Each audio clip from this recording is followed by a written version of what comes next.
What's up, everybody? It's K2 from the United Souls crew. We're here doing our deep dive rewind on episode 7, Survival Expression.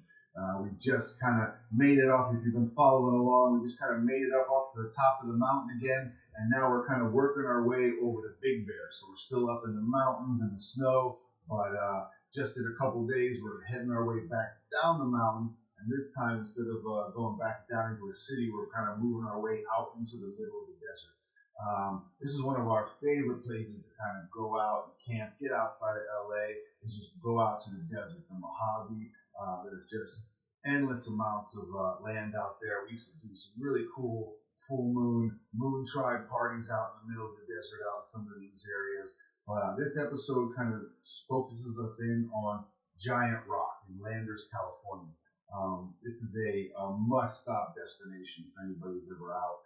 It's a little bit north of Joshua Tree, maybe an hour and a half, 2 hours outside of Los Angeles. But we're going to get into a little bit more about Giant Rock and the Integratron as we go through the episode. We got Rocco here today. What's up, Rocco? How you doing, man? What's up? How's everybody doing? I'm doing great today. Yeah, man. We also got Kampaign on the line. What's up, Kampaign? Man, I'm good. I'm out here, man, having a good time. Just feeling good in Cali, man. What's up, y'all? Yeah, Cam, so it's great to have you back.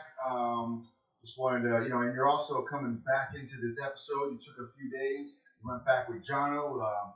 Is there anything else in between those couple days when Jono went home and you went home and made sure Jono was okay and then, kind of got met back up with us? Was there anything else like in those few days when you were out, like how you were feeling and how Jono was doing? And I know Jono needed a little bit more time to recoup and recover, but you kind of came right back out and met back up with the Integratron. Yeah, I came right back to the Integratron. I think I took a few days. I can't remember exactly how many days that was, but I feel like it was only maybe 2 or 3 days or something like that.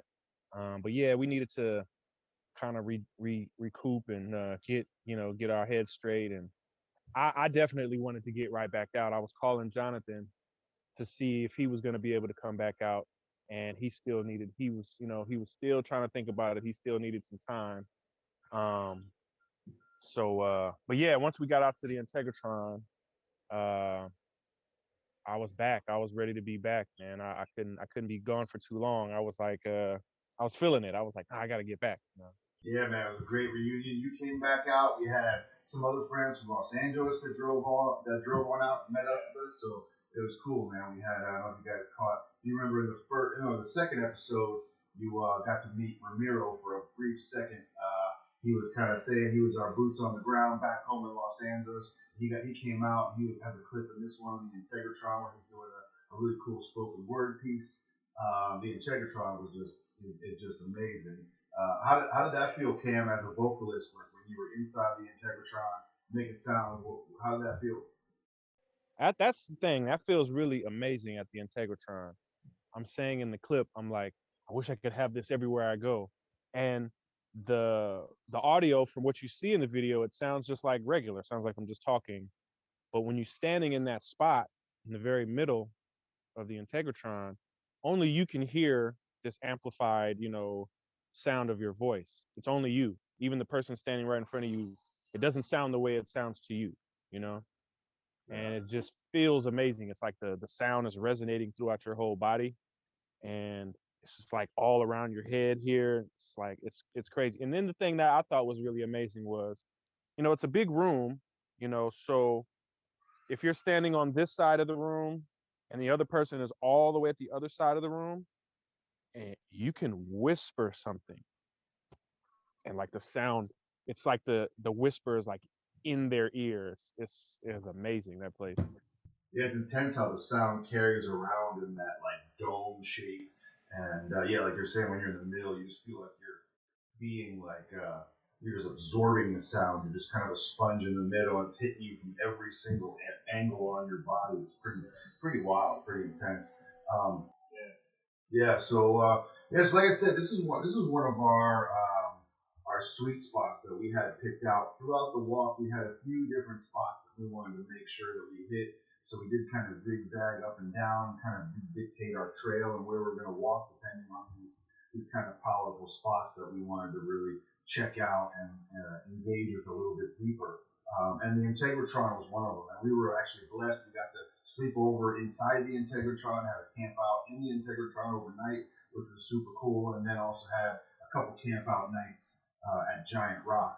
Now, this is a rabbit hole, wormhole of a subject that I could go on for hours and talk for days about these type of things. So we're going to put a couple of links up if you want to kind of learn a little bit more about this really special spot that had been visited for thousands and thousands of years by all kinds of different cultures that have come to this giant rock, and it was very important to their yearly harvests and what they would do with their culture and how they would integrate the rock into speaking to the gods and all this different stuff from the Native Americans that used to be around this area, coming from the four corners to gather at the rock, to a man named George Van Tassel, who actually built the Integratron.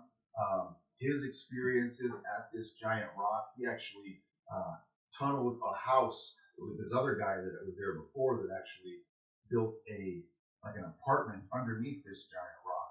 But this guy, George Van Tassel, ended up moving into this space and hanging out under this rock, and that's where he was kind of mysteriously given the plans and stuff for how to build this Integratron. And he was meeting with space creatures or not space creatures, they were space men, people that looked like regular human beings, but that gave him the plans or the formula of how to create this Integratron building. So we're gonna I'll put a link right here for learning a little bit more about George Van Tassel and how he explains the Integratron and what happened to him at Giant Rock.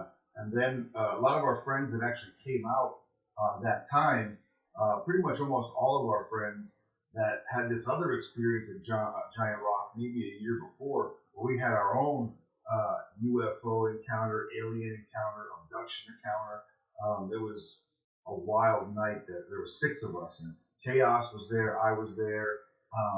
Leanne was there. She's in the video a little bit. Sage and Shannon were there. They're in the video a little bit. They came out to visit us when we were on the walk here at Giant Rock. I don't think they're in the episode, but they were out there. So we all kind of came back out to the rock. But I'm going to put a link in the description to a podcast that I did earlier in the year, and I talk about our whole entire story and what happened to us at Giant Rock. And again, that's a whole 2-hour conversation to kind of dive down into there.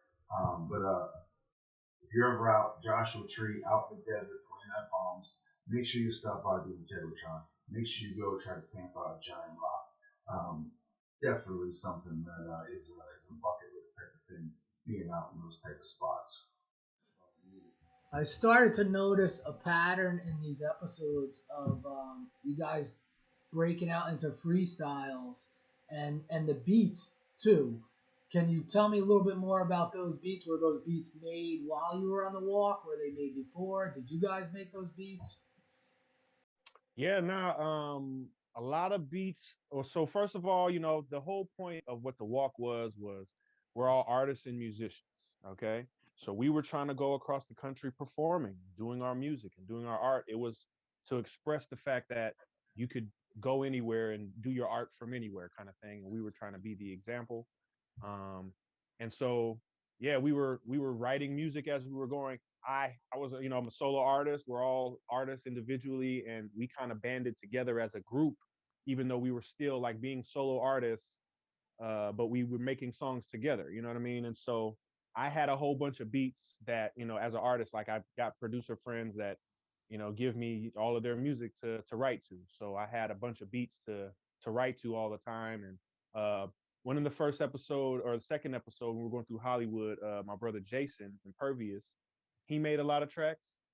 And then a producer named Inevitable, who I still, well, he goes by, he used to go by Inevitable. He goes by Mr. Corda, and he makes music, and we actually still make music together, and we have like a group that we have together called Camcorder. And so we're producing music together, and some of the music that we've been hearing in some of these episodes now have some of the new music that we've been making. But we've been knowing each other since high school years, so that's why I had a lot of his tracks back in those days as well. So a lot of these tracks, the title song, the sometimes you gotta just freestyle. That song, that's a track from Mr. Corda and Mr. Irregular. A lot of these tracks, so a lot of the tracks were from Mr. Corda. And yeah, we're just freestyling along the way the whole time because that's just like we're all artists. Dooms Derek, he was a really phenomenal like lyricist and like freestyle writer, everything. He could do everything. Kevin had bars. Like I didn't know Kevin had real bars until way later. I was like, wait, Kevin can rap. Like Kevin got. I didn't know he had bars until I just heard the album he handed me a couple days ago, and I was like, Bruh. playing. I was like, don't even sound like him. I was like, whoa. No, yeah, he turned into a whole nother guy, man. That's a whole nother guy. But see, that's the thing. Look, when I met Kevin and Jordan, and we got another buddy, John, Karma. Man, I'm talking about, I don't know why y'all didn't just have a rap group. Like all of them can like really rap, like really rap and like just do music very well. And we just became friends. We were working production, you know what I mean? And so we became friends, and that's what started this whole journey really. But it was because of this music bond, and it was always about collaborating with artists and other musicians. That's always been my thing. And for us to take this idea across the country was just like, yeah, yes, let's do that. We got to do it again. Shit. All right, so let's do a little deep dive and kind of take a little bit more of a look on what we're talking about as we kind of come off of, you said you could see where we were coming up out of Big Bear. There was a part where we're at like a little bridge where we were saying you can either kind of go into Big Bear Lake or kind of go the other way. There was a dam right here basically. And, it was kind of me and Jordan for this part. Doom and Dragon, they were kind of going ahead in the van trying to get out to the Integratron. So me and Jordan kind of took this part of the walk and walked the rest of Big Bear, worked our way down, then kind of the backside of the mountain to work our way out into the Integratron and Giant Rock. And this is a dried out river basin, and you can see this really strange, almost like a horseshoe pattern. This is just thousands of boulders and rocks and kind of the only mountain like it. The other mountains were little outcroppings, but didn't have all these just boulders and rocks like this strange kind of horseshoe type of a thing. And at the top of the horseshoe is basically where this 7-story rock is. Right at the top here. I'll show you. Let's see. So this is a little bit flatter on Google Earth, but here is a giant rock, kind of right at the top. And when me and Jordan were up on, we kind of climbed up to the top here where we got some video where I'm kind of pointing off, and you can see the dried out river basin here, and a lot of motorcycles would be out there, all kinds of crazy stuff. I mean, I've been out there a couple times. People are shooting propane tanks with shotguns, assault rifles. I mean, it's just no man's land out there. There's no rules, there's no cops, there's no authority. It's just whatever you want to do. So sometimes it's gotten, it's just kind of crazy people everywhere. There was, I think, maybe one family out there with an RV, and they were running like dune buggies and dirt bikes and stuff like that. People would go out to this spot because of what they said, the magnetic lines of the earth. And people would like to ride their motorcycles, and they would just kind of let off their handlebars, and supposedly the magnetic lines would just kind of pull them, and they'd just be racing across just, endless amounts of desert and stuff like that. So this is, this is Giant Rock. And how close is the Integratron to Giant Rock? Is it right near there? Or is it's about, I think it was exactly 3 miles away for where the Integratron is, because again, the guy George Van Tassel, he built like a shelter underneath the rock, and these beings told him exactly where he needed to build the Integratron, and he took the coordinates and built it where he was told. This is kind of the overview of where the Integratron is. This kind of domed building, a sound chamber. The guy George Van Tassel had built this it's a machine, like a living machine, as a time travel cell rejuvenation machine. Again, there's Not a lot of footage of this guy, but if you do a deep dive, you can find a couple great interviews with George where he's explaining how he came about, how his original encounter with these beings and what the formula they gave him, and then how he kind of built this. But it's pretty.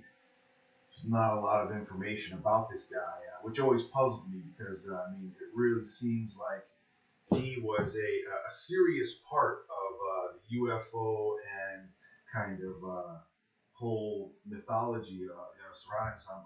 I've always been puzzled why he's not included more into the conversation. I mean, recently there's been a few specials or documentaries that have finally gotten into the George Van Tassel story, but it always surprised me that he's not more like woven into the fabric of Roswell and all these other like big, more official UFO stories, because it always seemed to me that he was a huge puzzle piece in all of this. But again, if anybody wants to have more conversations about this, you can drop comments below, or any other information or any other experiences. We always love to hear about that kind of stuff.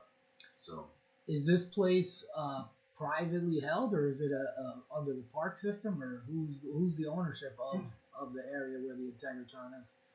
Well, the Integratron itself is owned by these two sisters now, so it's a privately owned, bought, land. But Giant Rock, I think, is technically part of the BLM, which is the Bureau of Land Management. We came across lots of BLM land. We were always looking for BLM land because that's open, free, public space to be able to camp on and stay. You can be in basically one place for I think about 2 weeks, and then you have to like move. You can move 10 feet over, but you have to move a little bit every 2 weeks basically. But lots of national parks and places that you can camp at or do stuff. BLM land is free public land for all of us that are entitled to be able to go and enjoy and camp out. So there's a lot more of it on the West Coast, it kind of seemed like. But Giant Rock was BLM land, and it was something that George Van Tassel, he kind of leased it from the BLM to do an airport, and that's what he ran there. He had his own Giant Rock airport, and that's what he operated. And then his wife actually, right onto the side of Giant Rock, she built there was like a little restaurant. You can kind of see where there was like posts in the side of the rock. It was like a little apple pie bakery that she built coming out of the side of Giant Rock. So it was like pilots and military people would fly in and go sit down and have some pie, and then they had a little house right off to the side. So he used to live there with his family. And what would be the purpose of having an airport way out in the middle of nowhere? I mean, yeah, it's hard. Who's using the airport? What's that? Who's using the airport? People fly. Yeah, just people. A lot of military people, because there was like military. But that's the thing. There were military bases, around there as well. But yeah, it was just something. The thing with that. If you have the license and like a pilot, you have a plane and the pilot, you can just fly. Yeah. I'm sure you have military people like, no, I want to go fly. Yeah. I never forget, taking that plane with Byron, Lauren's dad, nice little scoop up for the festival. That was nice. And I was just like, Jesus, get in the plane and just fly. But like, as I've been looking at some more just like pilot licenses to like understand the air traffic, as long as you know what you're doing over there, you're good. They have about to fly, don't care. Yeah. Yeah, and the other thing is getting into some of the more stories about this George Van Tassel character. Is he was in Los Angeles. He actually lived in Santa Monica with his family, and he met this like German prospector who actually his car broke down, and George Van Tassel was a mechanic, and this guy Frank Kreitzer, his car broke down, so George helped him and got his car fixed, and this guy was a German immigrant that came out, was living, and he was the first guy who started living under this rock, and basically told George, he said, hey, I'm living under this rock, you have to come check it out sometime. I'm hoping to discover some minerals, and he was doing stuff with radio frequencies and radio waves, And George, because he did that because George helped him out. He didn't charge him anything to fix his car and just kind of helped this guy and sent him on his way. Like I said, George was just working as a mechanic, but then he also transitioned into being an airplane mechanic. And George then started working for actually Howard Hughes and was working for some powerful people and basically running their fleet of airplanes and started this is still out in California, and kind of started working his way into aviation. I think that's then what kind of transitioned when George then eventually moved out to Giant Rock and takes over that property.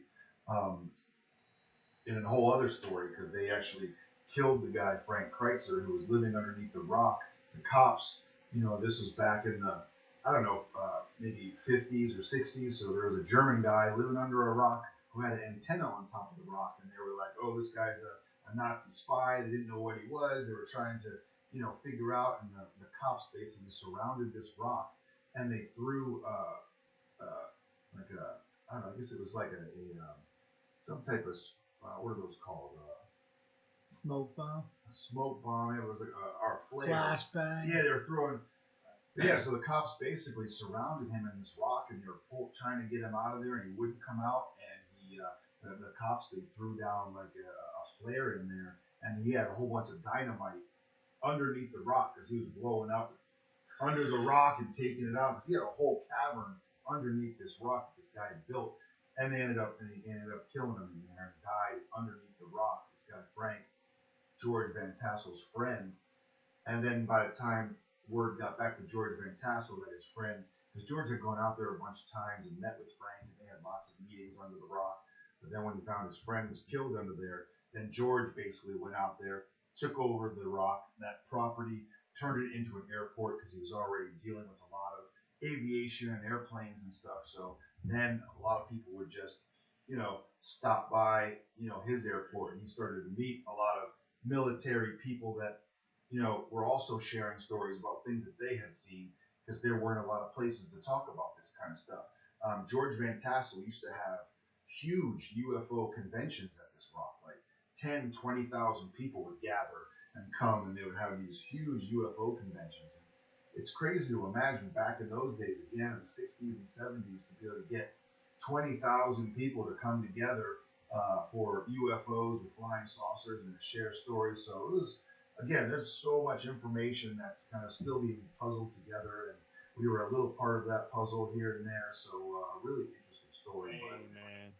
Yeah. Hey, I didn't know a lot of that. I mean, that whole story right there is a movie, bro. Yeah, I wonder, did you have any real thoughts or preparation in your mind for this whole, we start getting into the desert, or what was your feelings pre-desert, and then we'll check in with you later on after we have gone through the desert. Right. Yeah, I was just kind of thinking about that. I do want to see that episode because I don't know if you can zoom back we went all the way down to Joshua Tree, and then we went, back, basically up. And so when we went back, because I remember walking that last clip of me and Derek walking, we're freestyling. That's us walking to Joshua Tree. Yeah. From the Integratron. Yeah, basically. And I remember walking those streets. I remember having the longboards, all of that stuff. That's when you even invented the which is a popular thing now that I see people doing.